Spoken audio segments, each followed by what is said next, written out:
Welcome back to Snowmobiling Podcast. This is your host, Gordon Van. We've got a special Easter show for you today.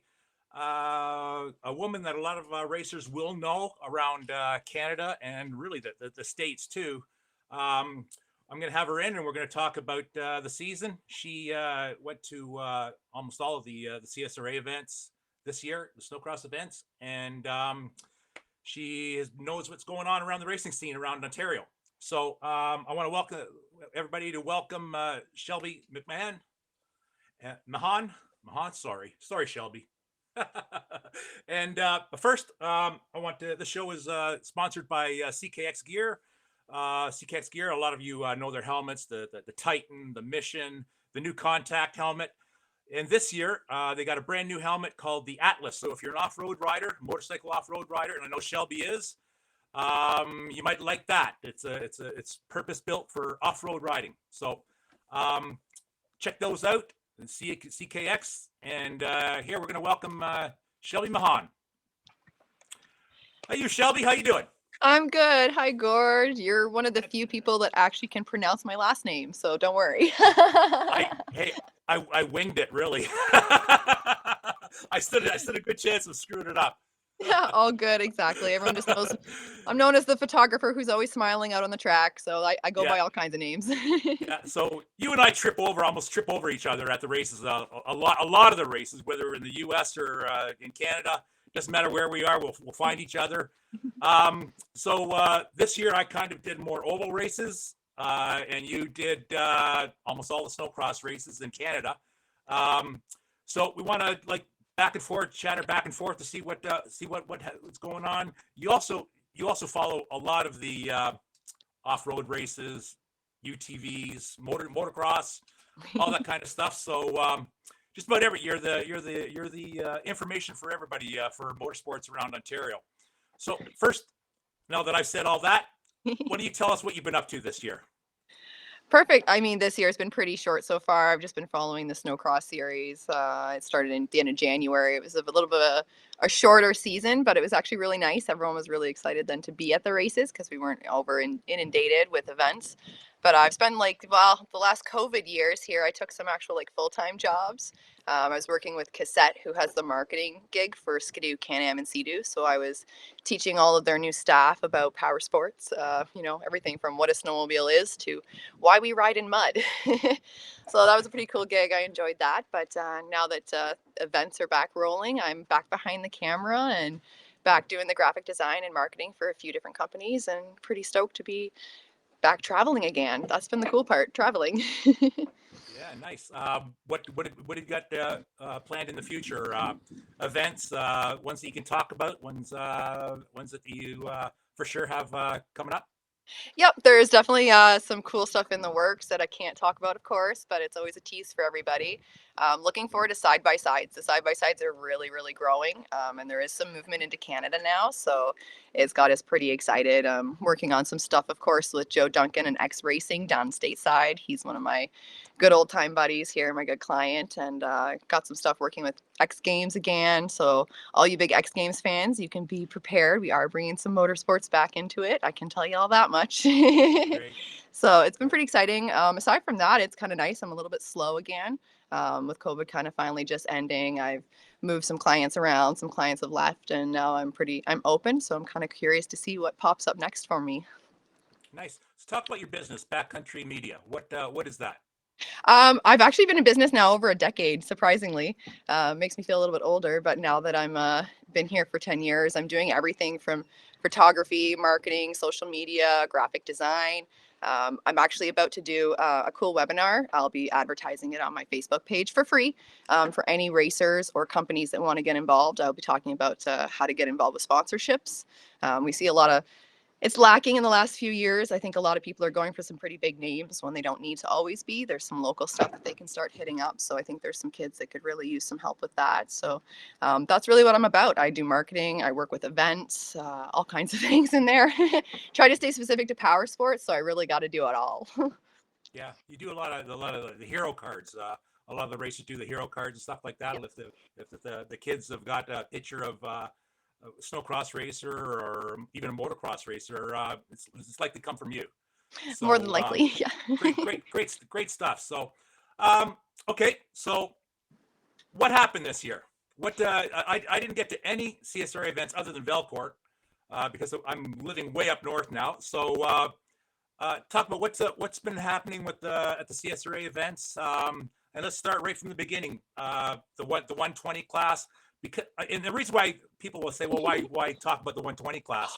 Well, we are in that decade now where the 120 racers that I used to see, they're racing pro now, and that goes for the in Canada and the States. A lot of the top Canadian pros right now, I know, raced 120s. So we got to talk about them. There's some good talented kids out there. The parents are spoiling them. You know, they're almost at having transport rigs now to haul these things around. But let's start with the 120s. What really if you can any interesting kids? It's kind of cool just how you mentioned that about seeing how important the 120s actually are. There are a bunch of riders, exactly like you just said, that I'm now seeing in the pro class. And I mean, I cried at one of the races because one of my little 120 kids won the pro class. And it was just, it makes it a whole nother level when you've seen these kids start from the little ones. So paying attention to the little kids racing. I mean, specifically right now, we've got one little girl that I just recently sponsored, Oakland Strachan. I'm going to apologize ahead of time. I'm horrible with names. So she's a sweet little thing, and she absolutely loves racing. So she's not like killing it on the track or anything yet, but she's social media like crazy. She's posting. Her mom's really good. She just loves what she's doing, and she loves being there. So that's been kind of the cute thing, watching some of these kids like that. Trying to think of here some of our other racers. We got so many of them. The one thing I noticed when I came back, I was gone for a couple years. I was doing some other work, and I came back, and the race classes for the kids were loaded. That novice 200 class, all the 120 stock classes, there's like 18, 20, 30 riders in some of these classes. So it's been really cool to see them come out. I mean, specifically like stock one, we have little like Joseph Bidinall, 728. His sister also races, so we'll talk about her as we get into some of the novice 200 classes. But he's on fire. He's really winning. He was doing really good this year. We've got like Adrian Ray, Cooper Kingyans. They're all kids that have come up in the last couple of years here that have some real skills that are really getting to the front. And the parents are busting their butts back in the pits working on those machines. So that goes a long way, doesn't it? I know one of my favorites right now coming up, the Love Brothers just started. So back when I started racing, like 10 years ago, I was racing with Hannah Knox and Kendall Knox. I remember. Exactly. So Hannah's two little boys are racing now, and they're in the 120 class, and it's just adorable to see. Then also racers who have retired on are now having kids, and they're bringing them back to the series. So that generational is really awesome to see. We're going to talk about one kid, Creighton Dillon. Obviously, yes, of course. He's gone next level. His parents obviously raced in the early years at 2000, mid to 2000s. And I remember little Creighton when he was a little baby, kind of thing like that. And now he's kind of the talk of Canada and the United States exactly, right now. But any racers that you think are going to go to the next level? You think? It's really hard to tell with the 120s. A lot of it really does come down to their parents and how much work's going into those sleds and how on top they are of their gearing at the different events and the different types of sites that they're at. You see just some of them that really love it, and you hope that they're the ones that have the time and the places to practice so that they get to excel. But really at the 120s, I really have a hard time figuring out who. I mean, it's not like we had Jack Polito back in the day, and I mean, he was just such a little superstar. And Creighton Dillon, right? They were ones that really, really popped out. So I haven't really seen anybody in the 120s that are super, super popping out. But once we jump up into like the novice 200 transition class, number 507, Jade Bidino, she's on fire. Everyone this season, she was the talk of every single place we went. She was out front getting her whole shots. You see her in the corners just ripping it. I expect great things from that little girl. She's in the 120 now or 200? She's up to novice 200 and transition girls now. Okay, yeah. Good. Yeah. You're gonna get a occasional view of my noof here. Oh, perfect. I say I've got I've got He's 3 not that gonna are leave me in and out alone. myself, so you might see a puppy in my lap. It's a nice day outside, so he's not going to leave me alone until we go outside. So, can you Yep, lay down? that's what I was Good thinking. boy. I might as well do it outside in the nice warm weather. Yeah, it looks like it's nice and sunny where you are too. It So is, yeah. nice, nice. Okay, what about the 200 class? Brand new class, but it looks like it's pretty well attended with a lot of the kids, boys and girls now. Manufacturers with Arctic Cat, Yamaha, putting out nice sleds and Skidoo. Uh, what's going on in that class? It's been pretty. So this is Jade's class, Jade Bideno's class. So basically, in any of the novice 201s, novice 202, she's in the front running for those. She's fantastic. I mean, we've got definitely a couple other riders that are trying to catch her. Coulter Cody, he's a cute little dude, number 115. Quite often in most of my photos, you'll see him and Jade at the front just battling it out for the whole shot. So he's been pretty much on fire as well. There's a lot of kids. That's the class that when I showed up in Sudbury, I wasn't really expecting this many of them because as I left 2 years ago, it's when they were just starting to come in, and there was Yeah. maybe a dozen of them, and now when they start off like at their final, there's 30 of them usually. So Mm-hmm. it's absolutely crazy to see that many kids taking off with all the same little horsepower sleds. It's pretty intense seeing 30 different kids trying to vie for that checkered flag. It's tough for them too because the sleds are so identical and so close. If they don't make it Absolutely. to the final, they're kind of shattered. Yeah, and that's the thing. And So, at the end of the season, it's a tight points battle for all of those kids. it It is, was yeah, really nice to yeah. see that big of a competition. With there's quite a few of them. I think like Sula Shepherd, she's another little girl there that's really starting to kick up some noise in that class too. And obviously the boys are out front battling. We got some Yeah, Dawson yeah, Burns. He was a really good one to watch too. Number 864, Dawson Burns. I quite enjoyed that little guy too. yeah. It's kind of good. It's one of the few sports that men and women boys and girls can compete against each other. So, and quite often, it's usually the girl can win because they're lighter, generally, and they show no fear too. So, just like Yeah, it's funny. myself. Yeah, they're usually a little underestimated. I mean, like as we talking to some of the other classes, the Karkula sisters and stuff, a lot of people Yeah. don't expect some of the girls to be out front and out flying like that, but we do. We have a little bit of extra being lighter. But we also the upper body strength, you got to work a lot on upper body strength because it is a lot more weight for us to throw around. But when you find the girls that have actually tried and have come up in the sport, they're usually really, really good. Yeah, those Carcola sisters, they've been going up through the classes, 120s, and they are now they're in the amateur women now, right? Yep, One exactly. of those. Yeah. Yeah. Yeah, they've moved up big time. Dakota's doing really good. Brooklyn, unfortunately, is well, not unfortunately, good for her. She's gone to school.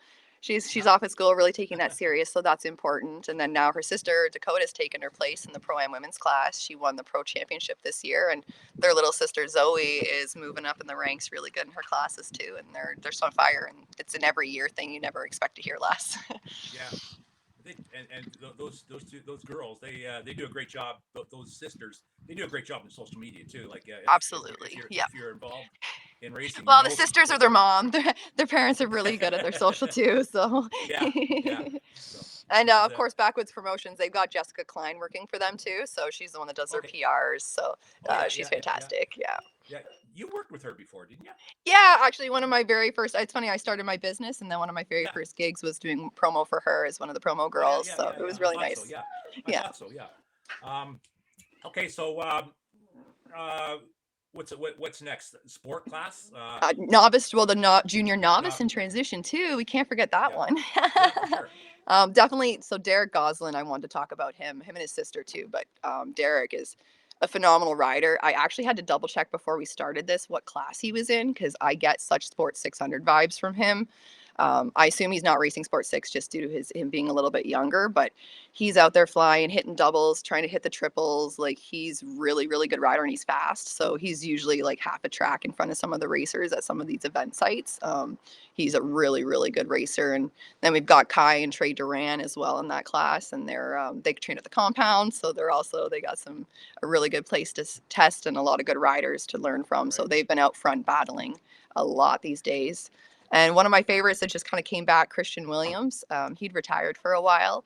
Him and his brother just came back this year. So it was really neat to see some kids that have been away from the series and to come back and really return hard. His brother Eric switched up to the Sport 600 class, and it was really impressive to see him at his first race and actually hitting doubles and really riding, and to see by Horseshoe, he'd also just right back in the groove of it. So it really shows it's like riding a bike. Once you can take a break, but when you can come back, it's really, really good. Yeah, yeah. You mentioned the compound. The big trend in racing now is all these facilities and stuff like that, motocross and really snowmobiles now too. Is there a lot of people running out of the compound now? It seems like there's quite a few riders. They've got almost a dozen at least I know for sure that train there regularly. It's Yeah. fantastic. I wish they had that 10 years ago when I was Oh, for around. sure. Yeah. It goes a long way. I can see it like watching. So as we chat the Pro-Am women's class, this is probably the first 2 years that I've really looked at the class and been shocked. Like Dakota and who else we got? Oh, the other Goslin. Sorry, God, I can't remember your first name. She's in that class, and Haley Bellinger and stuff. They're hitting triples that the boys are hitting, and it's mind-boggling. I mean, I was a big jumper. That was always my favorite thing. And now seeing these girls being seriously competitive, having places to train, it really shows. And they're really on fire. They're fighting with the boys. Dakota races in the Sport 600 class as well, and she's in the top 7, I believe, in the final points for the season. That's amazing to me. That's pretty cool.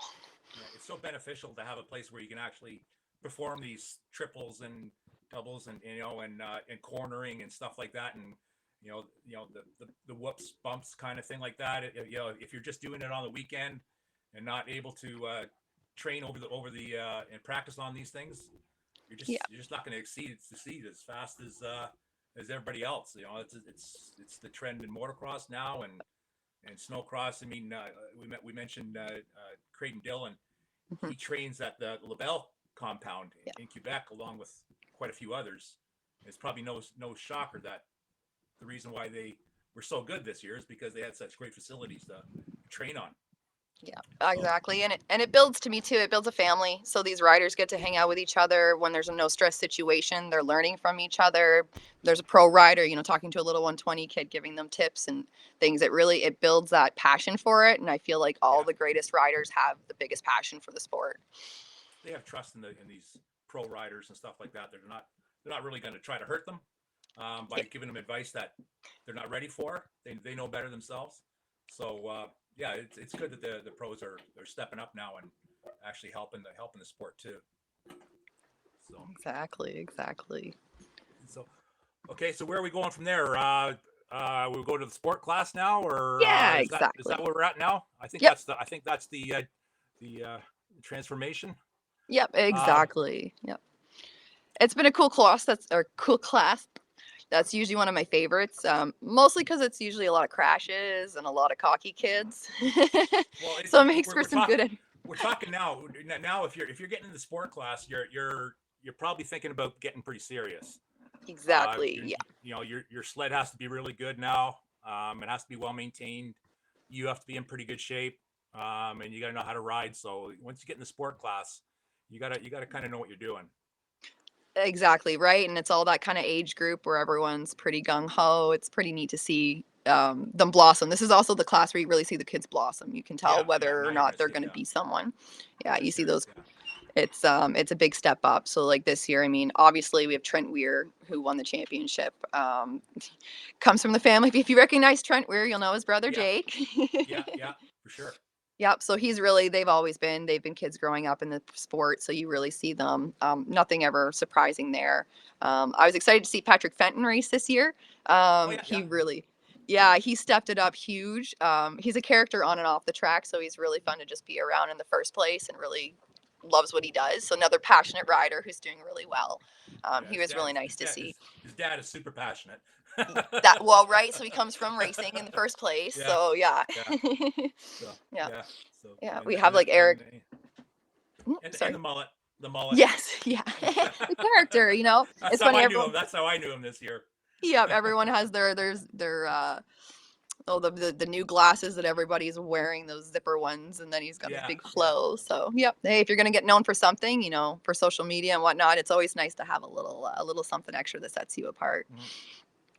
Like Pro Sport 6, yeah, it was not nearly. So these riders are a lot more, I don't know, maybe reserved than they have been in the past. There wasn't really any big scraps. There was no real big crashes, no real serious injuries.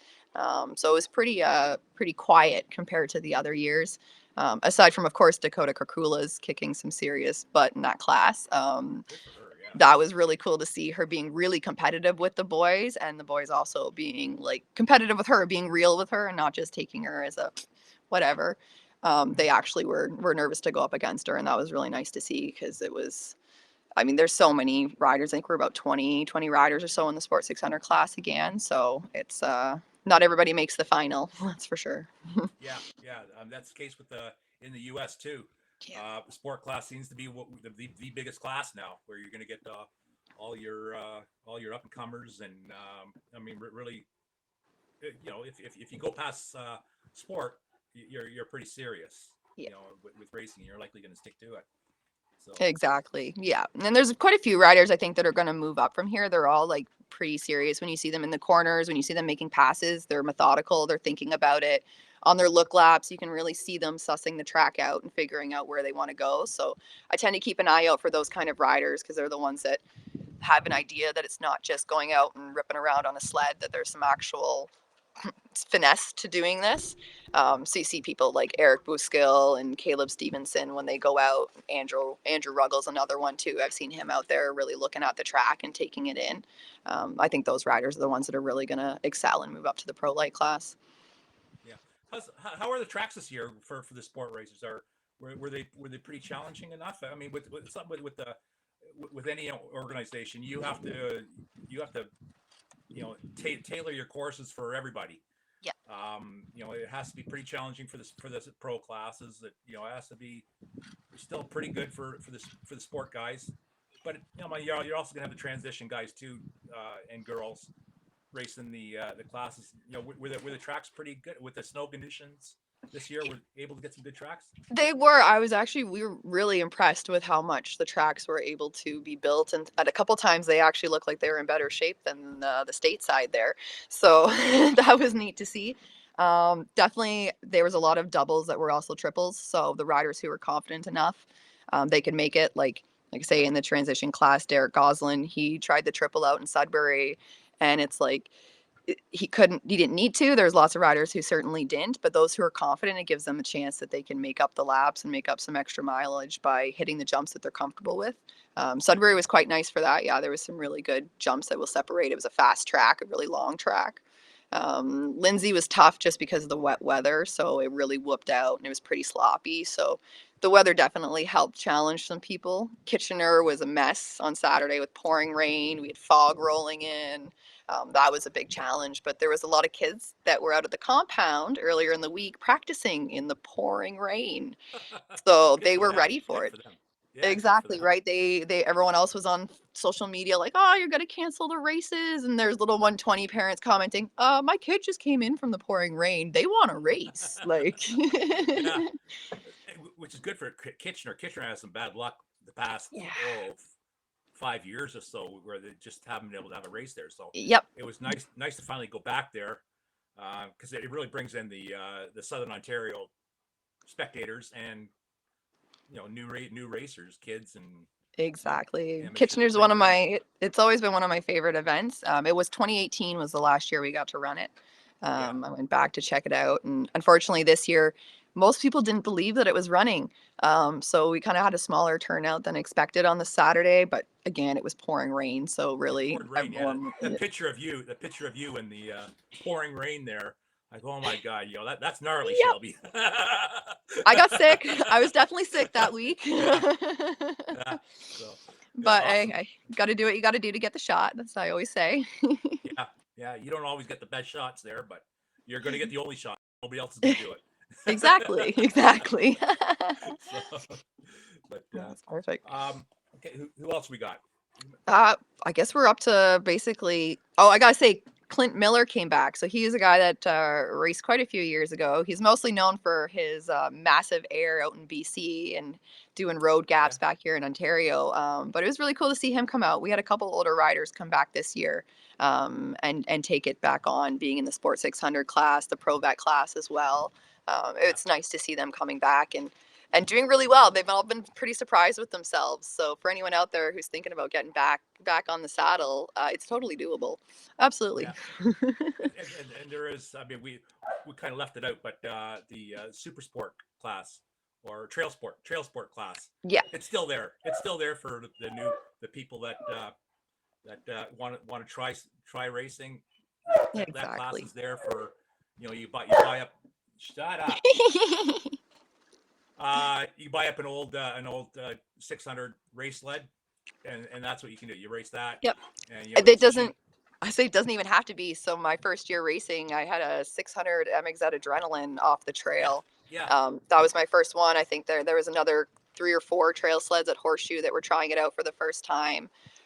It's really the perfect opportunity. I guess people really think, I got to have a race sled, but that's really the first time to even see if you like it. I mean, it's an investment, for anything. So why not test the waters first and just don't beat the crap out of your sled. If you've never raced a race sled before, they're not what you think they are.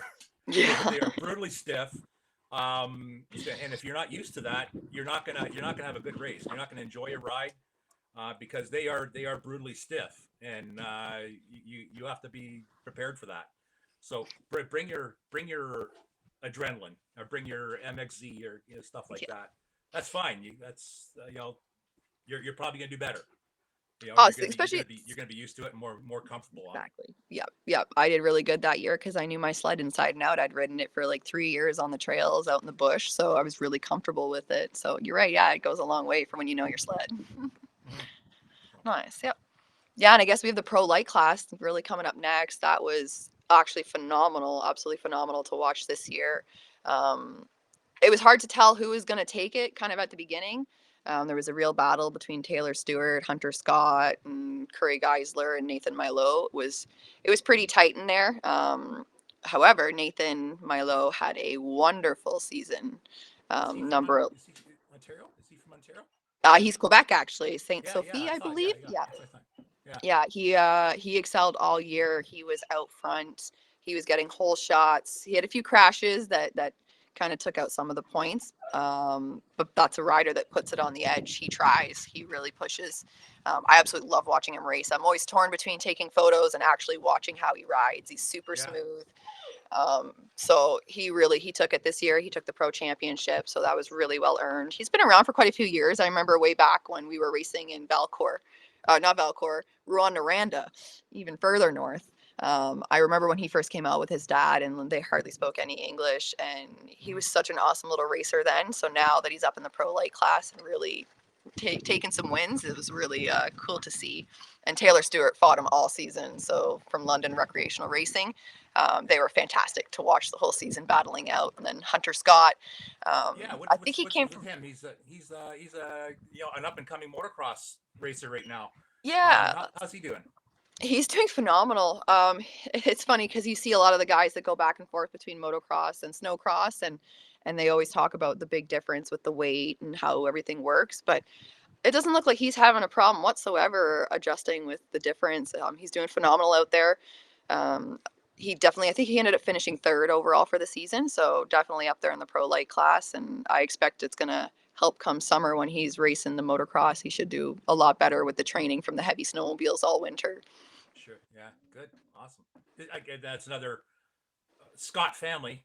Of course, his dad was right into racing. He was all through the 80s, 90s, and really into the 2000s too. I think Jim was racing quite a long time, and it's another kid that came up through the 120s. So probably going to go all the way right to the pro class. So yeah, it's cool when you know that parents used to be involved and now the kids are. It just brings an extra passion to it and a little bit more knowledge too to get through the rough weekends. I think that's the hardest thing. And he takes his training serious too. So Exactly. No, I was quite excited to see him. I don't really remember him the last few years or anything before. Hadn't really stood out, but this year he was definitely one of the ones on the track that popped. I think he didn't really go much into the sport class. I don't think, or even transition class. He was in Gotcha. 120s. I definitely remember Yep. him in the 120 class. So I think maybe he disappeared for a few years and raced motocross, and then all of a sudden popped up in the pro light class. That So works. yeah, Well, he's good for him. Yeah, yeah. absolutely. Yeah, there wasn't a huge class this year. I'm hoping we get some more riders moving up into the pro light to bring up some competition. We had Michael Island, the Michael I know Island. what's with that. That was amazing. Oh my goodness. He showed up at Horseshoe and absolutely dominated. um, Unbelievable.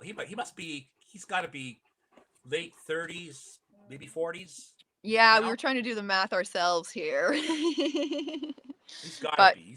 He's got to be in there. Yeah. yeah, he was. That's what we figured. He was pushing the 40 mark, and he did phenomenal. You wouldn't know.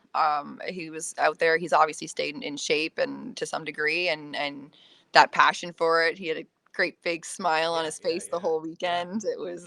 No dad bod on him. I mean, you got to have some. If you got muscle, you got a little bit of dad bod in there. Let's be honest here. Because he is a dad now. Yeah. Oh yeah. He's got And his kid must be getting pretty close to 120 age. I think. I would say so by the looks of things, and that was his main reason. What he said for racing was just showing his kids that anything's possible. You think you can do it, and you can, and that was really Yeah, nice to hear yeah, him talking about that to everybody out when he was up on the podium and everything. So yeah, it was yeah. pretty cool. He did really well. It was like a first and a third for the weekend. Like he was out Great. there fighting with Nathan Milo, Taylor Stewart, and Hunter Scott again, and he was dominating. He was getting hole shots the whole 10 yards. It's like he'd been racing there the whole season. I wonder if he has been riding much. He said he'd I been doing a hadn't lot of heard. trail riding. Yeah. Yeah, yeah. Well, there you go, all you trail warriors. It translates. You can just go like Mike Island. You can go from the trail to winning the pro light class. There you go. Here's our safety caption on we don't condone high speeds on trails. Yeah, yeah. So Yeah, but yeah, so it was really cool. Yeah, seeing him come back to Horseshoe, and maybe this will stir him up to come back next year, maybe, and turn some laps with us for the season. yeah, I doubt it, but I bet he does come out to a couple events. He is the kind of guy that Yeah, likes to come out once in a while. He did it with motocross too. I think he yeah, I got heard out of that. motocross and then he jumped back in a couple years later, It's kind of hard not flipping it. to. When you're a racer, it's really hard not to jump back in. I know every year when I'm at the track taking photos, I'm always antsy to get myself back into it, but I'm gonna just focus on side by side racing into the future. I think that's the safest and the most fun way to go. Yeah, yeah. So yeah, we're gonna talk about the side by sides too. I Oh gotta find yes. out what's going on with my brother in that thing because Yep, he seems to have jumped into that pretty good. I would say Pro so. class. Let's talk about the big guys.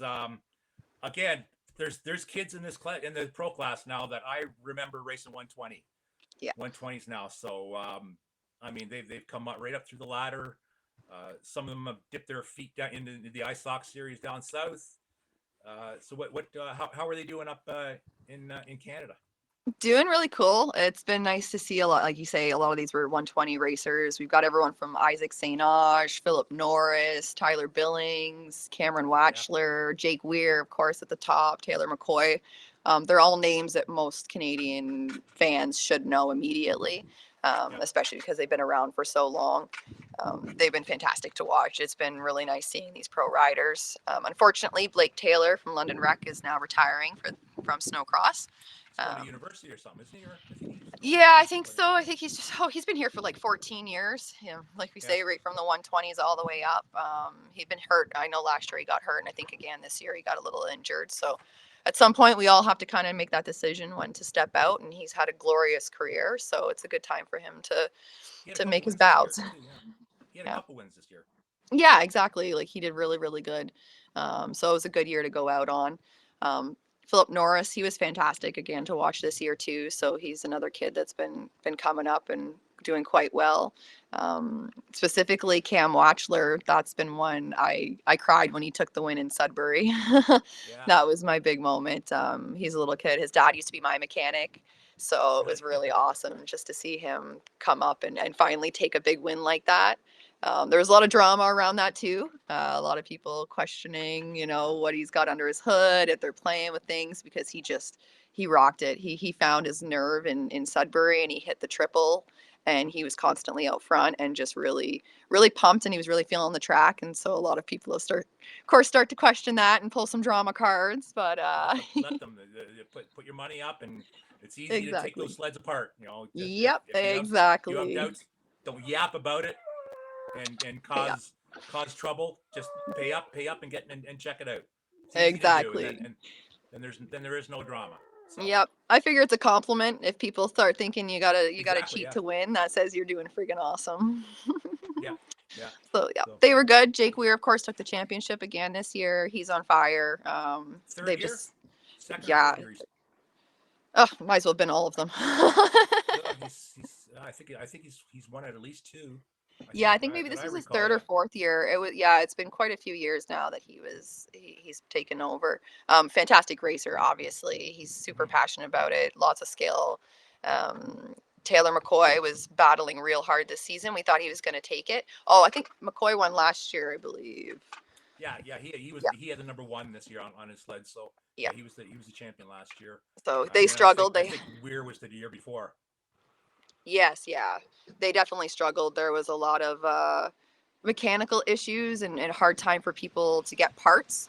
I heard a lot of complaints. I'll call them out. The Articat and Skidoo dealers haven't apparently been too friendly with us Canadians.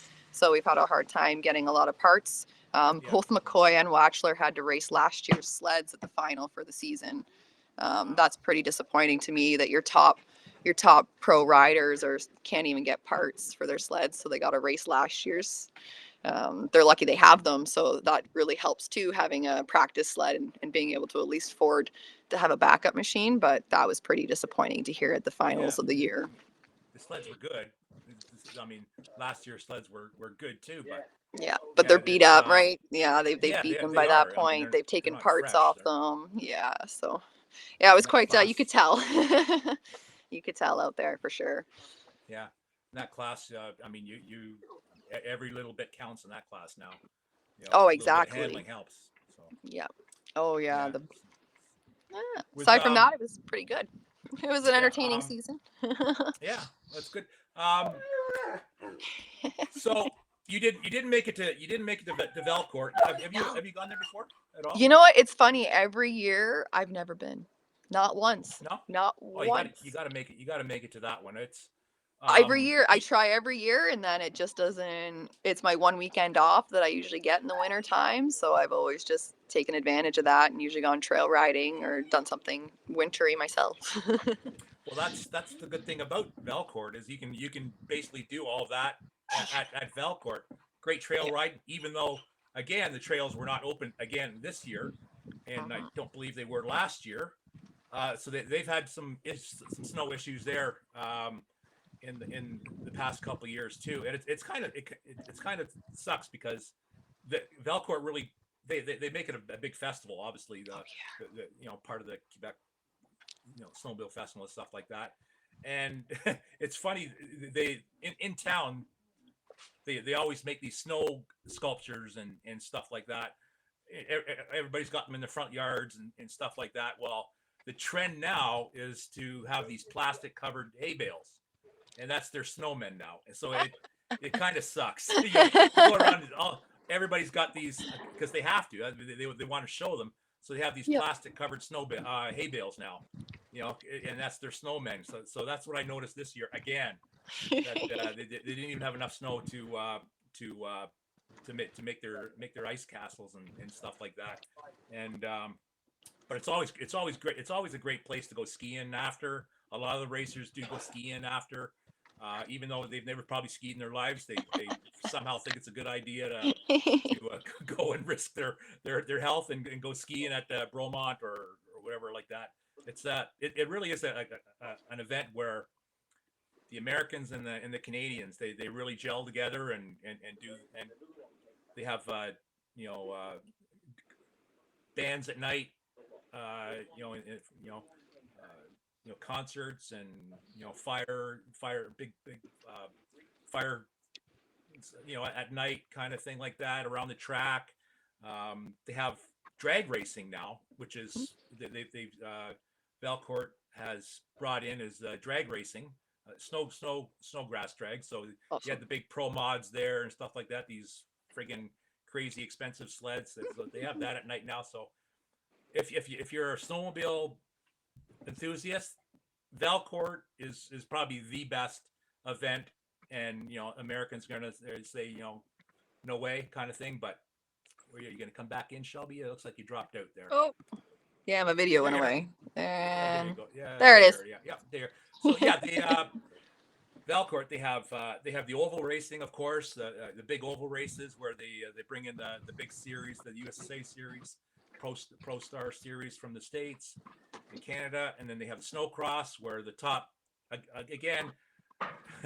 It's funny because only the top Skidoo teams came this year, and it really sucks because the fans really love to see everybody race. They don't care if you're not on a Skidoo. They really don't. Even though it is Bombardier's hometown, they don't care. In the old days, it didn't matter if you were on a Skidoo or Arctic. If you won, you won, kind of thing, and you were the guy. It didn't. But all these teams from the States now, they won't come, even though it's a free weekend. They don't come up, and it sucks. But we had the Warner team, the Shearing team, the Thien team, Skidoo team. So excellent show. They got to see the best guys anyway, because really in Canada and the U.S. it's been dominated by Canadians and one European. Yeah. So with bisexual and LaBelle winning the pro light and Creighton winning the sport. So really, you can say Snowcross is dominated by Europeans. Yep, So, and Creighton's sister for Canadian. sure. She was fantastic as well. She did. Did she win her class? I know believe won she quite a few did. races. Yeah, I'm pretty sure I saw her post Yeah. that they'd taken both of her and her brother had taken their championships for the year. So that's just wicked. That's cool. And Creighton started out on the London Recreation team, Yep. and then Thien picked him up. And at Valcourt, what they require is if you are a pro light racer, you have to race pro. If you're a sport racer, you have to race pro light. Yeah. And if that's just for the iStock guys coming up. So Creighton had to race pro light in Valcourt against the pro light racers. Yep. And he dominated. He beat them all in pro light. And then LaBelle, he was the pro light racer. He dominated his year down there. He had to race the pro class, and I believe he won on the second day. On the Sunday, he won, I think. It was interesting to see those guys step it up. Those two Canadians step it up. What else? The ovals. The year was kind of dominated by Blaine Stevenson, the Wall Brothers team, and his teammate Olson, they had a great year. Everybody was kind of expecting a lot to see if Gunnar Stern would do well. He didn't do as well he has in the past. But really, it was the Stevenson show again this year. He won the overall championship. I went to Beaudesert too, another big Canadian event. Yep. They do an amazing job too. For a race that's way out in the boondocks. Really, they had a huge crowd at Valcourt and at Beaudesert both days, and they put on great races. They got the motorcycles on the ice, ATVs, Cool. huge vintage classes. Yep. Huge vintage classes. So the two Canadian races are just dominating, really. The snowmobile racing scene. I think everybody sees what the iStock series does with their streaming package. They have an excellent. So we can see that, but we have not been seeing a lot of Oh. Sure. Just been doing a fantastic job. So, okay, so let's get to the to the elephant in the room here. What's going on with this UTV racing? It seems to like just taken off like crazy It's been, in Ontario. it's been so awesome to watch. Like I say, I've spent a long time with Joe Duncan down in the States, shooting a lot of terracross side by side races and all kinds of climates, mud and dust. But my favorite is now snow. It's been so awesome seeing these guys go toe to toe out in the snow. It's like racing in clean mud, is the best way I can put it. They're slipping and sliding, they're rolling, they're doing all kinds of crazy stuff. You could see as the season moved on, they were getting more comfortable. I know it's a lot of these guys just came from trail riders. They're just guys that happen to have a 1000cc turbo or non-turbo machine, and they've showed up to race. So you can see the competition growing throughout the year. They were getting better and better. Obviously, your brother Ken dominated. You can tell. I think he took it a bit more serious than the other guys. I say he had a lot he's got a more. factory racer. He's got a factory racer. He had sponsors he couldn't let down. Yeah. Yeah, no, he did great this year though, and everyone was out there having a really good time. There was only a couple of the racers that were a little bit more serious about it, but I think everyone was just happy to have it starting up and to have a place that they could go ride in the wintertime. And Ken and the CSRA crew did a fantastic job doing the tracks. It was a little slow trying to get the machines unstuck, but it's winter. What do you expect? We've got 8-foot, 10-foot snow banks that we're trying to crawl over with the groomers or the other side-by-sides to pull them out. So compared to a lot of the other events I've seen, it really wasn't too much slower in my opinion. So it was really entertaining to watch them. All the different tracks, especially the ski hills, that was very, very crazy I remember showing up on Friday and we're like, where at Horseshoe are the side by sides going? And they're like, right up the hill. Like, oh my goodness. So they went pretty high up on the one side there and did their turns and came down with a bunch of jumps. Ken was hitting the doubles and everything with it. So there's some really awesome photos and then video, of course. We have Full Throttle Media. They were out this year with CSRA. There's a lot of like 1-minute video clips and stuff on our YouTube channel now, on the CSRA's YouTube channel. So they did some really cool stuff in there so people can go back and relive the action in person. There was a lot of drone footage this year, which was really cool. We had the drone guy out. They actually have them like right in point of view. So you're racing with the racers. Those were pretty wicked. One of the drones actually got taken out in Lindsay. So we spent quite a while trying to find one of their poor drones for them, but it was a lost cause. If you've seen the ice lock races, they had a lot of drone stuff this year, and you swear those things were right on the people's shoulders. Right, but they really are further away than you think they are. But those guys they're pro racers, right? The drone guys, they're the guy that does it in the States. He's a pro drone racer, so they really know what they're doing. I didn't get to see. They had one in Velcourt, the guy there, and I didn't see actually how they were doing it, but I guess they use goggles or something. Is how they actually do it. Yeah, I was talking to the drone guy out of Toronto that came up and did a couple, and they sit in their vehicle and he's got it on. I walked by him the one day and I'm like, what's he doing? He's sitting there with it on, his controller's out, and he's ripping around the track, and they've looks like so much fun. The footage is amazing. The footage that they had at Kitchener, I guess it's Kitchener, they had amazing footage. Like that was beautiful. If it was sunnier, it would have been the ultimate. But it was really, really good footage. You get right beside the racer going over the jumps and whoops and stuff, and pretty darn neat. Yep. It's real nice to see a different angle. It's funny, you don't see a lot of the GoPro POV footage anymore, from right on your helmet. I didn't, so drones have taken over. That's old now, Yeah. But so the UTV class was pretty amazing. I think we're going to get a lot more people that come back for it. I think we ended up with 24 or 25 riders total for the UTV turbo class by the year's end. So it was that's a lot of racers to suddenly come out of nowhere to try to start doing it. So I'm excited to see who comes back. There was a lot of good competition.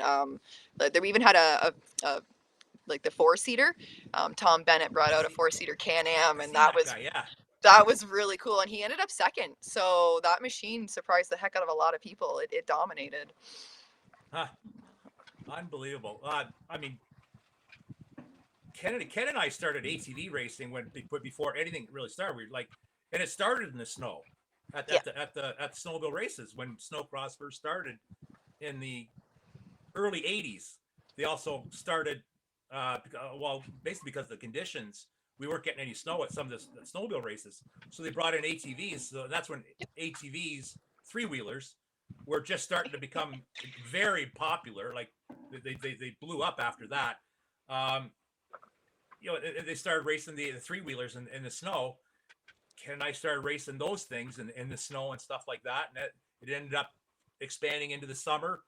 It's hopefully this UTV racing will continue in Canada in the summer. It has gotten really big in the States, with the Ice Sox series also running the UTV series down there, and Joe Duncan's series. He was one of the first ones to start UTVs with his Terracross Yep. series. I went down to Heydays one year and he was running it down there. But hopefully it'll transform into a summer series up here, because I think there really is a market for those four wheelers for sure. Oh, And it looks like a lot of fun. yeah. And I think that's the thing too. It might be a little bit more expensive, I think, than the snowcross. Obviously, your initial Hugely, investment, yeah. but it opens it up to so many more people. Just the fact that then you don't have to worry about whether there's snow or not. We can race in any kind of conditions, whether it's raining, hailing. Yeah. Heck, an extreme race could go through a tornado in one of those. Like it's so optional that you can do it anywhere, and it is so much fun. And a lot of people are better at it because, well, we drive cars. Anyone who drives a car or a truck, well, you've technically been training since you got your license. You just haven't been off road. How are they for staying together at the races? Were they breaking down or at all, or You know, they I were know blow actually really belts? good. The Yeah, most we blow had, belts. exactly. Yeah, blown belts. One guy at Horseshoe blew both his back tires. So that was kind of hilarious, but really that's been it. I mean, you're in snow, so as long as you're Yeah, not smashing into the other drivers, which no one wanted, that's not what we're doing. It's not a smash up derby. Be politeful, at least as much as, rubbing is racing. You're not in there smashing corners with each other. But there really wasn't, not that I know of. I didn't see anything. We had a couple of, like I said, a couple rollovers, but once they were flipped back, there was no real damage done. So, yeah, impressively enough, it seems like it's less damage than summer. yeah. If you don't think it's very serious, the winner, aka Ken, got a truck for winning Yeah. the series from True North series, who also gave a truck away to Weir again Yeah. for winning the pro snowmobile class. So if you think it's not serious enough, yeah, they're giving away trucks for these races now, kind of thing. Exactly. Yeah. True North Fleet and Lease is a fantastic sponsor of the series. You get to see, and they've got a great setup too. So anyone Have looking you at got one needing yet? leases, they're the way to go. Have you got one yet? No, not yet. Funny enough, actually, I'll be calling someone Tuesday or Wednesday this week and actually having a conversation about it. So Yeah, yeah. To talk to those guys. exactly. Yep. There's a lot of racers that do have them. So Yeah, it pretty sounds like pretty cool so. deal. Yeah, finally, I finally we need a new vehicle finally. Yeah. So, um, so Tucker, what do you got planned for the summer? Funny enough, right now, nothing other than, of course, obviously my stuff with Joe. So I usually stay back here in Canada and do his graphic design, his sponsorship packages and stuff. So he usually keeps me pretty busy with, 10, 15 hours a week. But aside from that, I'm actually shopping. So I was seeing what's out there, and so if anyone out there happens to need me, I'm here and available. Yeah, and you do the marketing and stuff like that. Yeah. Geez, the past few years you've been Hoosier, Yep. uh, Bombardier, BRP. Yep. Who else you been with? Uh, GGB. yeah, I was there for a little while. Everyone's got to flip burgers at some point in their life, so I Yeah, decided to yeah. take a nice, easy job for a while. It wasn't for me. So yeah, Back well out there on you my go. own. I was at CF They're all Moto local. for a while. That was a Yeah. cool job actually, as one of their marketing specialists out in the field. So I traveled all over Canada, going to all their dealerships. That was a fun event. And then, like you say, Yeah. Hoosier Off Road, when they introduced their motocross tires here in Canada, I was the director of marketing for the company at the time. That was fantastic, getting to launch a brand new product. I actually got to travel with the Triple Crown Series too. I'd only done a couple events here and there, so that was my first year I got to go coast to coast with them, and that was so neat seeing summertime sports. Yeah. Yeah. Yeah. For sure. So, Yeah. okay, Shelby. Well, it was great talking to you. Same, thank It's you. nice to. I mean, I was able to catch up and find out what really happened, other than hearing it from Ken. So Perfect. I got the real story. So it's great talking to you. Great seeing you again. Same, thank And you. thanks for letting us know what happened in Canada this year. And if somebody wants to contact you, how can they do so? Pretty simple. I'm on Facebook, Instagram, TikTok, the whole 10 yards, just Backcountry Motorsports Media, or just Google Shelby Mahon. I come up. Mahan. Yep, Shelby Mahan. It doesn't Mahon. look that way, but Mahon. that's the way it Yeah, is. exactly. All right, great. Perfect. Great, Shelby. It was great seeing you again. And I'm sure somehow we'll trip over each other this summer or next winter again. Somehow we'll Exactly. end up someplace. Heydays is probably a for sure. I So, can't wait. I'm definitely not missing Heydays this year. It's been a couple yeah. of years with COVID, so Joe's looking forward to having me back, and I'm not going to miss it. Last year was unbelievable. I've never seen Ah, it that busy. I don't know. tell me. Shocker. I mean, it was just unbelievable that how many people were there. And it's just again, because COVID and stuff like that, it was finally Yeah, the first year that everybody could actually go there again, and everybody did. So it was awesome. I'm going again this year. So, but awesome. Well, anyway, it was great seeing you, great talking with you, and thanks, Gord. have a great summer. And until we see each other again, Sounds good. Take her easy. take care. You too. Bye. Take care.